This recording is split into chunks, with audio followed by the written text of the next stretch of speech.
여기 밑에 이제 사용수익 기부 자산 여기 있는데, 사용수익 기부 자산 가액 이거 보면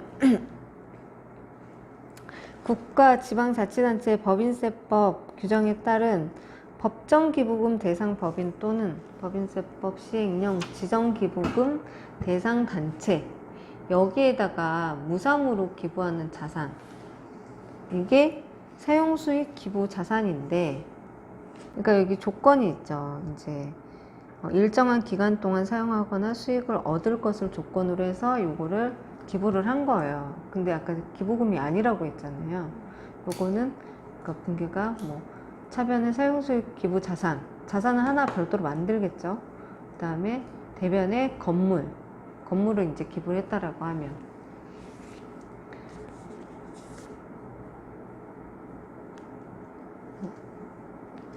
근데 이제 건물로 되어 있을 때는 건물로 감가상각비를 해갔겠죠.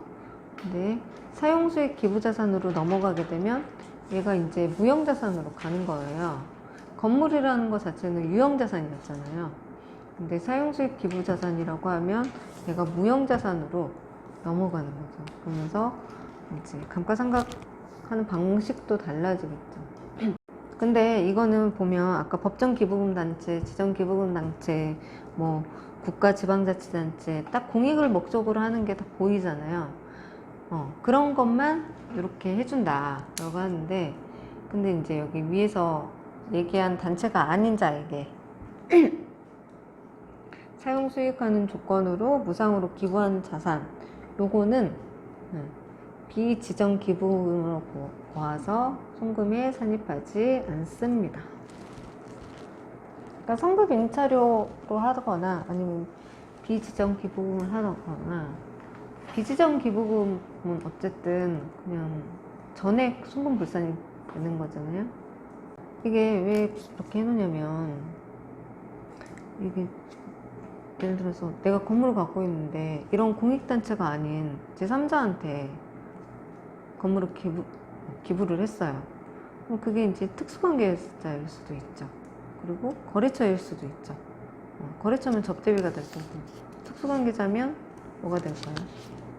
증여가 될 수도 있고. 그렇기 때문에 이게 이제 또 막 자기들끼리 야 이런 법이 있대.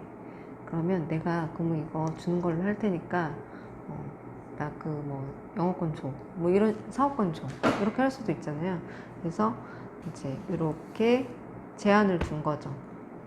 그리고 사용수익 기부 자산가액의 범위 해가지고 여기 보면 부가가치세가 포함된다라고 되어 있어요.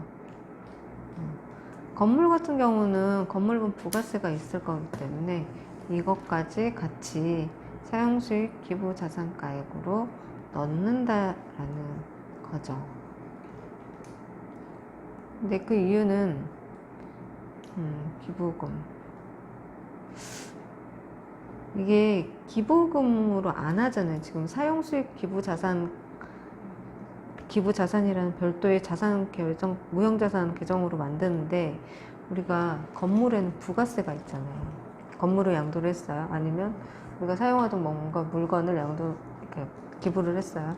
그럼 부가세가 있단 말이에요. 그 부가세를 이 회사가 부담을 해야 돼요. 부담을 해야 돼. 기부금이라고 하면 부담을 안 하겠죠.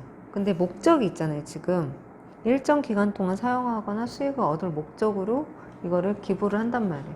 이게 기부금은 아니고 대신 이러한 무형자산으로 하는데, 여기에는 어쨌든 기부금이라고 하면 부가세가 없는데,